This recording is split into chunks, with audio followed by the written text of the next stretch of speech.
வாழ்க தமிழ், வாழ்க உலகத்தார். நான் உங்கள் அன்பு தோழன் பா. மூவேந்திர பாண்டியன். நாளொரு திருக்குறள் வரிசைக்காக இன்று நான் உங்களை இன்முகத்தோடு வரவேற்க ஆவலோடு காத்திருக்கின்றேன்.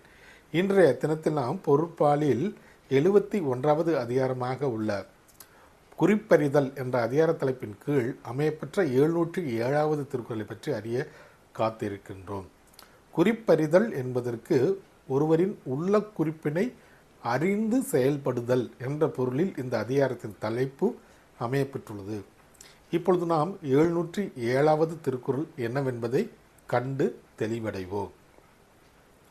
முகத்தின் முதுகுறைந்தது உண்டோ, உவப்பினும் காயினும் தான் முந்துரும். முகத்தின் முதுகுறைந்தது உண்டோ, உவப்பினும் காயினும் தான் முந்துரும். இத்திருக்குறளுக்கான பொருள் என்னவென்பதை இப்போது நாம் அறிவோம்.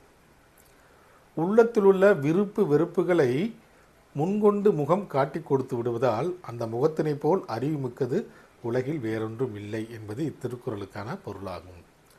நம் உள்ளத்திலுள்ள விருப்பு வெறுப்புகளை முன்கொண்டு முகம் காட்டி கொடுத்து விடுவதால் அந்த முகத்தினை போல் அறிவுமிக்கது உலகில் வேறொன்றும் இல்லை என்பது இத்திருக்குறளுக்கான பொருளாகும். வள்ளுவரின் வழியினை நாமும் தவறாமல் பின்பற்றுவோம். வாழ்வில் எப்போதும் வெற்றியை காண்போம்.